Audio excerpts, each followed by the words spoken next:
Hello my dear friend, welcome to education point online. So friend, कैसे हैं आप लोग? आई होप बहुत अच्छे होंगे। मेरे प्यारे बच्चों, आज हम लोग बात करने वाले हैं सिविल इंजीनियरिंग के सिलेबस के बारे में for RGPV BTech fourth semester student. तो भैया, अगर आप फोर्थ सेमेस्टर में हो, आपका ब्रांच अगर सिविल है और यूनिवर्सिटी आरजीपीबी है, तो भैया आरजीपीबी वाले बच्चों को सिविल ब्रांच में फोर्थ सेमेस्टर में कौन कौन सा सब्जेक्ट पढ़ना पड़ता है और कौन सा सब्जेक्ट कैसा है बेटा, आज के इस वीडियो में हम लोग डिटेल में बात करने वाले हैं। ठीक है, चलिए बेटा, सबसे पहली बात आप ये समझो कि ये जो फोर्थ सेमेस्टर है, इसमें समय कितना होता है। समय इसमें होता है 4 महीने का, जिसमें आपका 1 महीना खत्म हो चुका है, ये कहानी खत्म। अब आपके पास 3 महीने का समय बचा है। तो भैया इतने में देखो, 3 महीने में आप क्या कर सकते हो, है ना? आप अपने एकेडमिक पे फोकस कर सकते हो, आप अपने एकेडमिक पर फोकस कर सकते हो। ठीक है, साथ ही साथ मेरे प्यारे बच्चों, मैं आपको ये बोलूंगा कि प्लीज अपने इंग्लिश को आप इंप्रूव करो, क्योंकि जब आप इंटरव्यू वगैरह में बैठोगे ना बेटा, तो आपका कम्युनिकेशन स्किल्स बहुत मैटर करेगा। ठीक है, तो आप किसी लोकल जगह पे स्पोकन इंग्लिश की क्लास ज्वाइन करो और अपना जो भी टोन है, ठीक है, जो भी आपके कम्युनिकेशन स्किल्स है, उनको इंप्रूव करो।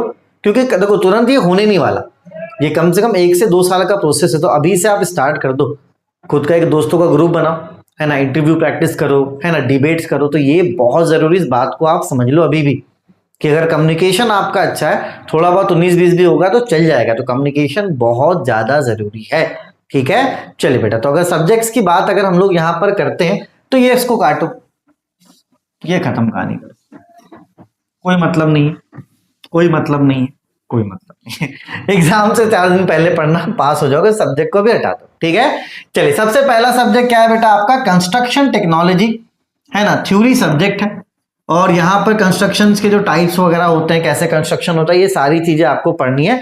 तो अगर मैं आपकी जगह पर होता ना, मैं पता है क्या करता, मैं सिलेबस को डाउनलोड करता और सिलेबस को डाउनलोड करने के बाद YouTube में टॉपिक बाय टॉपिक सर्च करके पढ़ता कि यार ये टॉपिक है, फिर ये टॉपिक है, फिर ये टॉपिक है। टॉपिक बाय टॉपिक में क्या करता, सर्च करके YouTube से पढ़ता। क्योंकि थ्योरी सब्जेक्ट है, लेकिन बेटा इंपॉर्टेंट सब्जेक्ट है। यहाँ पर आपको बहुत सारी चीजें समझने को मिलेगा कि कंस्ट्रक्शन टेक्नोलॉजी में क्या क्या मटेरियल्स होते हैं, क्या क्या चीजें यूज होती है, कहाँ पर कौन सा मटेरियल लगेगा। तो देखा जाए तो थ्योरी मत समझना, ये बहुत मान के चलो आपका जनरल नॉलेज है, सिविल वालों का जनरल नॉलेज सब्जेक्ट है। तो आपको अच्छे से मन लगाकर पढ़ना है। ये नहीं कि एग्जाम के 4 दिन पहले पढ़कर जा रहे पास हो जा रहे, क्योंकि यहाँ पे पास और फेल की तो मैं बात ही नहीं कर रहा आपसे। यहाँ पर मैं आपके नॉलेज को इंप्रूव करने की बात कर रहा हूँ। ठीक है, चलो, उसके बाद आते हैं स्ट्रक्चरल एनालिसिस, जिसको हम लोग शॉर्ट में टॉस 1 भी कहते हैं, जिसको हम लोग शॉर्ट में मेरे प्यारे बच्चों टॉस 1 भी कहते हैं। ठीक है, ये आपका प्योर न्यूमेरिकल है। प्योर न्यूमेरिकल मतलब, प्योर न्यूमेरिकल बच्चे पता नहीं क्या सोचते हैं इसके बारे में भैया, बड़े बड़े हैं। क्योंकि स्ट्रक्चर देखो बेटा, कोई भी स्ट्रक्चर सिविल में बनता है, तुरंत तो नहीं बन जाता, टाइम लगता है ना। सिविल में कोई भी बिल्डिंग आप बना लो, 4 साल 5 साल कभी लगता है, कभी 1 साल लगता है। तो आप सिविल में भाग नहीं सकते, समय तो लगने वाला है। तो अगर आप मानकर चलो कोई बिल्डिंग बना रहे हो, तो उसका स्ट्रक्चर को डिजाइन करने में भी कम से कम 1 से 2 महीने 4 महीने भी लग जाते हैं। तो यहाँ पर जो लेक्चर्स है मोहन सर ने लिया है, इसका कोर्स आपको पूरा मिल जाएगा। अभी मैंने फीस भी कम कर दिया है, 699 कर दिया है। ठीक है, तो कम फीस में आपको कोर्स मिलेगा, प्योर न्यूमेरिकल है। अगर टॉस 1 अगर आप अभी नहीं पढ़ते हो, आगे चल के आपको टॉस 2 में दिक्कत होगा, फिर आपको आरसीसी 1 में दिक्कत होगा, फिर आपको आरसीसी 2 में दिक्कत होगा, फिर स्टील में। तो ये सारे स्ट्रक्चर के सब्जेक्ट है जो आपको 1 बाय 1 पढ़ना है। ठीक है, तो अभी से आप अच्छे से पढ़ोगे ताकि आपको आगे चल के दिक्कत ना हो। ना होता क्या है कि बच्चे का आरसीसी 1 बैक लग जाता है, फिर बच्चे फेल होना स्टार्ट करते हैं। तो भैया ये वाला काम मत करो। सिविल के लिए मैंने स्टार्टिंग से ही प्रॉब्लम पूरा सॉल्व कर दिया है। तो जब प्रॉब्लम सॉल्व है तो उसमें फिर से आपको जाने की जरूरत नहीं है। ठीक है, टॉस 1 के डेमो लेक्चर्स का लिंक भी मैं डिस्क्रिप्शन पे दे रहा हूँ, आराम से डेमो लेक्चर्स देखो। उसके बाद भैया क्लास ज्वाइन कर लेना, फीस भी मैंने कम कर दिया। उसके बाद ट्रांसपोर्टेशन इंजीनियरिंग 1 है ना, ट्रांसपोर्टेशन इंजीनियरिंग हाईवे वगैरह कैसे कंस्ट्रक्ट होता है, कहाँ पे किस तरीके का हाईवे होगा, है ना। अगर आपको मान के चलो ब्रिजेस बनाना, कितने टाइप के ब्रिजेस बना सकते हो, कौन सा ब्रिज कहाँ बनेगा, ये सारी चीजें आपको यहाँ पर इस वाले सब्जेक्ट में मिलने वाला है। इसको भी आपको कैसे पढ़ना है बेटा, सिलेबस को डाउनलोड करके टॉपिक बाय टॉपिक। ठीक है, उसके बाद engineering geology and remote sensing, ये भी इंपॉर्टेंट सब्जेक्ट है भाई।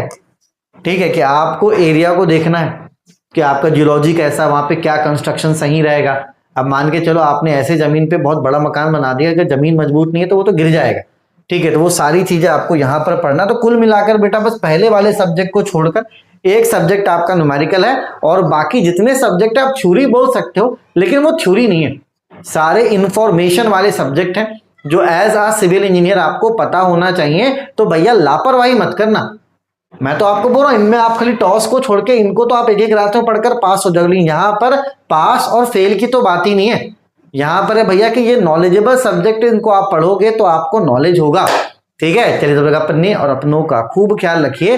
लिंक डिस्क्रिप्शन पे टॉस 1 अच्छे से पढ़िए, पूरे बेसिक लेवल से सर ने पढ़ाया, क्योंकि अगर टॉस 1 नहीं पढ़ोगे तो आगे चल के टॉस 2 में, आरसीसी 1 में, आरसीसी 2 में, इन सारे सब्जेक्ट्स में आपको दिक्कत होगा, ठीक है। चलो तो अपने और अपनों का खूब ख्याल रखिए।